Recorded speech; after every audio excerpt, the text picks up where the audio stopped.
दिशा सालियान के मर्डर में आपका हाथ है एक। दूसरा, रिया चक्रवर्ती के और आपके संबंध है, आपको 44 कॉल्स किए थे रिया ने। ये अच्छा है आज के ज़माने में जब सब वीडियो अवेलेबल है, मतलब न्यूज़पेपर में छपकर आए तो पलट जाते हो लोग। तो आपके आदित्य ठाकरे का जवाब क्या था सुनिए? उन्होंने कहा यार एकदम झूठी बात है। सरकार ये बताए कि 9 महीने 10 महीने से इतने क्लियर सबूत होने के बाद में आदित्य ठाकरे को अरेस्ट क्यों नहीं किया?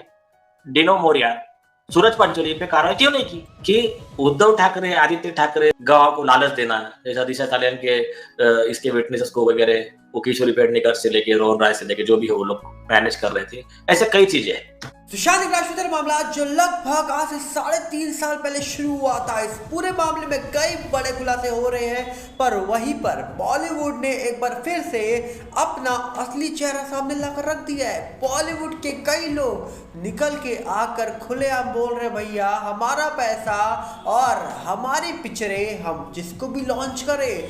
मतलब बॉलीवुड फिर से एक बार आया अपने पुराने रंग में। पर सुशांत के लिए किसी के मुंह से कुछ भी नहीं निकला। क्या है पूरा मामला बताएंगे आपको डिटेल में। पर सबसे पहले आपसे अपील करेंगे, अगर आप इस चैनल के अंदर नए हो तो वीडियो को लाइक करना, वीडियो को शेयर करना, चैनल को सब्सक्राइब करना बिल्कुल मत भूलना।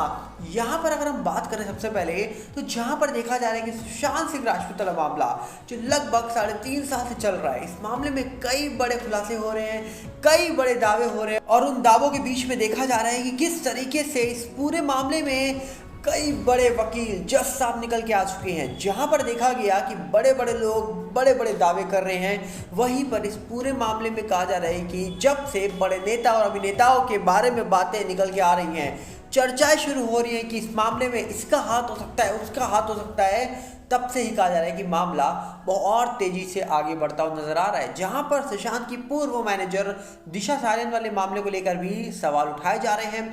महाराष्ट्र की सरकार ने एसआईटी का गठन कर दिया है, जांच जल्द शुरू होगी। पर जब जांच शुरू होगी तो क्या कुछ बड़े खुलासे निकल के आएंगे, ये देखने वाला विषय होगा कि आखिरकार इस पूरे मामले में जो सच सामने निकल के आएगा वो क्या चौंकाने वाला होगा। क्योंकि जिस तरीके से बॉम्बे हाई कोर्ट तक मामला पहुंच चुका है, पीआई डाली गई थी बॉम्बे हाई कोर्ट में राशिद खान पठान साहब जी के द्वारा।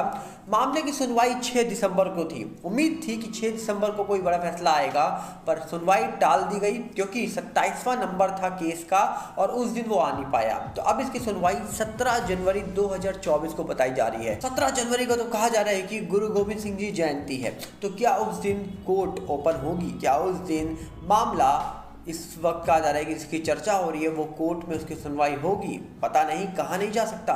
और उसके बाद फिर है अयोध्या में पहुंचेंगे बड़े बड़े लोग, क्योंकि वहां पर कहा जा रहा है कि उद्घाटन होने वाला है राम मंदिर का। और राम मंदिर जब कहा जा रहा है कि 22 या 23 जनवरी को ओपन होगा, तब भी सब लोग वहां पहुंच जाएंगे दर्शन करने के लिए। पर उसके बाद फिर क्या इस पूरे मामले की डेट टल जाएगी? अगर डेट टलती रही तो क्या मामले की सुनवाई हो पाएगी? ऐसे कई सारे सवाल अब मन में आ रहे हैं। तो क्या आप क्या कहना चाहेंगे? क्या आपके मन में भी ये सवाल आ रहे हैं कि क्या इस पूरे मामले की सुनवाई होगी या फिर डेट टलती जाएगी और फिर एक दिन ऐसा आएगा कि फिर से आज 3 साल 3.5 साल की बातें हो रही हैं तो कहीं 4 साढ़े 4 साल की बातें ना होने लग जाए अगले साल तक। अब ये तो देखने वाला विषय होगा कि इस मामले में जो चीज़ें छुपी हैं, जो चीज़ें निकल के आ रही हैं और जो चीज़ें सामने दिखाई दे रही हैं, ये सब चीज़ें कहीं ना कहीं कनेक्ट हैं एक दूसरे से। क्योंकि जहाँ पर मामले में बहुत सारे दावे हुए, जहाँ पर बड़े बड़े नेता निकल के आए, बड़े बड़े दावे किए गए, और वहीं पे कहा जा रहा है कि जब सिटीजन कोर्ट ऑफ इंडिया के अंदर ये मामला पहुंचा तभी पता लग गया था कि मामले में कई बड़े खुलासे होने बाकी हैं, कई बड़े लोगों को लेकर चर्चा होने वाली है। पर उन्हीं के बीच कई बड़े खुलासे होते रहे और खुलासे होते होते इतने आगे तक पहुंच जाएगा कि किसी ने सोचा नहीं था। मात्र सितंबर से लेकर दिसंबर तक ये मामला इतना तेज़ी से आगे बढ़ा और इतनी तेज़ी से इस मामले में कई बड़े खुलासे होते हुए नजर आए। वो बात ना किसी ने सोची थी, ना किसी ने समझी थी कि 3.5 साल के बाद भी एक ऐसा दिन आएगा कि सुशांत और दिशा केस को लेकर बातें हो रही होंगी। क्योंकि आपको याद है जिया केस जब हुआ था तो सालों बीत गए थे जब बातें नहीं हुई थी। अचानक से सुशांत दिशा केस होने के बाद जिया केस पर भी लोगों की नज़र गई और फिर राबिया खान जी निकल के आई और फिर मामला बड़ी तेज़ी से वो भी आगे बढ़ा था। पर आखिरकार उस मामले में कहा जा रहा है कि जिनको दोषी बोला जा रहा था उनको कोर्ट ने बरी कर दिया, क्योंकि सबूतों की कमी की वजह से। पर राबिया खान जी जो हैं जिया की मदर, उन्होंने कहा कि नहीं, सबूतों की कमी नहीं है, हम आगे तक जाएंगे और लड़ेंगे। पर अब देखने वाला विषय है कि जिस तरीके से बॉलीवुड में ये चीज़ें निकल के आ रही हैं, ये सारी चीज़ें अपने आप में कई बड़े सवाल उठा रही हैं कि आखिरकार सुशांत दिशा केस को लेकर चर्चा तो हो रही है, पर क्या सही में मामले में जो SIT की जांच होने वाली है और सुशांत मामला जो CBI के पास है, दोनों मामलों में बड़े खुलासे होंगे या फिर से टल जाएगा मामला। ये तो देखने वाला विषय होगा कि आखिरकार अब इस पूरे मामले में होगा क्या, और आखिरकार क्या सही में इस पूरे मामले में कुछ बड़े खुलासे होंगे या फिर नहीं, ये तो फिलहाल कहे भी नहीं जा सकते हैं। अब ये तो देखना ही वाला विषय होगा कि आखिरकार इस मामले में क्या सच निकल के आएगा और क्या होगा इस पूरे मामले का वो सच जो शायद सबके सामने आ गया तो क्या चौंक जाएंगे सब। और दूसरी तरफ बॉलीवुड, जिसको लेकर नेपोटिज्म की बातें होती हैं, जिसको लेकर हमेशा से बोला जाता है कि भैया बॉलीवुड किसी का नहीं, बॉलीवुड सिर्फ अपनों का, और आज फिर से बॉलीवुड के अंदर कुछ ऐसा ही हुआ जहां पर हम देख रहे हैं कि लोगों ने सुशांत के जाने के बाद नेपोटिज्म को लेकर सवाल उठाए और ये भी सवाल उठाए कि भैया आउटसाइडर की वहाँ पर जगह नहीं है, आउटसाइडर को ज़्यादा मौका नहीं मिलता, पर स्टार किड्स जो है उनको बहुत मौके मिलते हैं, फ्लॉप पिक्चरें जाएंगी तब भी उनको मौके मिलेंगे। और आज कहा जा रहा है कि जो है अख्तर फैमिली की जो मेंबर है, जो है एक्टर, उन्होंने भैया सवाल ये पूछा जब मुझसे गया तो उन्होंने इसका बहुत ही कहा जा रहा है कि सीधे तरीके से जवाब दे दिया। और अभी हाल ही में उनकी आर्टिस्ट नाम की एक फिल्म आ रही है जिसमें काम कर रहे हैं 3 स्टार किड्स, जहां पर शाहरुख खान की बेटी कहा जा रहा है कि सुहाना खान भी मौजूद है और उनके साथ 2 और कलाकार हैं जो इंडस्ट्री के ही हैं, स्टार किड्स बताए जाते हैं, वो भी उस फिल्म के अंदर काम कर रहे हैं। और जब जोया अख्तर से पूछा गया नेपोटिज्म को लेकर सवाल, तो उन्होंने कहा कि भैया पैसा मेरा, फिल्म मेरी, टाइम मेरा, मैं किसी को भी लूँ, अपने भाई को लूँ, भतीजे को लूँ या किसी को भी लूँ, मेरी मर्जी। दूसरा बंदा कौन होता है डिसाइड करने वाला कि भैया मैं नेपोटिज्म के साथ खेल रही हूँ या नेपोटिज्म वालों को ले रही हूँ या मैं नेपोटिज्म दिखा रही हूँ, कि कौन होते हैं लोग ये सारी चीज़ें बोलने वाले। क्योंकि मेरी मर्जी, पैसा जब मेरा है तो भैया मर्जी भी मेरी चलेगी।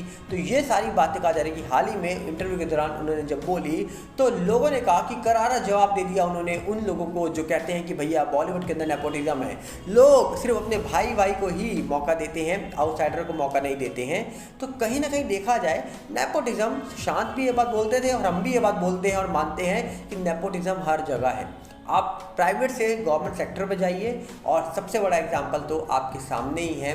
हाल ही में, हम बोलना नहीं चाहेंगे, हाल ही में एक बहुत बड़े मंत्री हैं, उनके बेटे हैं और वो इतने बड़े पद में बैठे पड़े हैं, लोग कहते हैं नेपोटिज्म नहीं है तो क्या है, क्योंकि जिनको उस पद में बिठाया है उनको तो इंडस्ट्री के बारे नहीं पता, तो फिर आखिरकार वो इतने बड़े पद में कैसे बैठ गए। तो कई सारे लोग ऐसे सवाल उठाते हैं। तो अब सवाल तो भैया ये सही भी है क्योंकि नेपोटिज्म हर जगह है, सिर्फ बॉलीवुड में नहीं है नेपोटिज्म, हर जगह आपको नेपोटिज्म मिल ही जाएगा। आप आसपास झांक के देखिए, आपको वहाँ पर भी अपना नेपोटिज्म दिखेगा कि भैया हमारे यहाँ पर पड़ोसी रहते हैं या ये रिश्तेदार है वो है, सब भैया अपने ही घर वालों को मौका देंगे, हमको क्यों मौका देंगे। तो नेपोटिज्म आपको सब जगह मिलेगा। तो अब यहाँ पर सुशांत केस के बारे में चर्चा जो करी है, देखते हैं कि आखिरकार मामला अभी बहुत तेज़ी से आगे तो बढ़ रहा है। सिटीजन कोर्ट ऑफ इंडिया के अंदर मामला आ ही चुका था। अब सुनवाई कब होगी इस मामले की? 17 जनवरी बताई जा रही है, जहां पर दिशा केस में ज़्यादा जोर दिया जाएगा, पर उससे पहले SIT का गठन कर दिया गया है। अब SIT के गठन के वक्त पर कई बड़े अधिकारियों को ये जांच सौंपी जाएगी और देखने वाला विषय होगा कि मामले का जो सच है वो कब तक बाहर आएगा। उम्मीद है जल्दी बाहर निकल के आए। आपको क्या लगता है? कमेंट बॉक्स आपके लिए खुला है, हम मिलेंगे बहुत जल्दी। साथ में आपसे अपील करेंगे, अगर आप इस चैनल के अंदर नए हो तो वीडियो को लाइक करना, वीडियो को शेयर करना, चैनल को सब्सक्राइब करना बिल्कुल मत भूलना, और साथ में हमारे नए चैनल सागर भल्ला रिव्यू के साथ भी जुड़िएगा, जिसका लिंक आपको डिस्क्रिप्शन में मिल जाएगा। मिलते हैं बहुत जल्दी। नमस्कार, जय हिंद।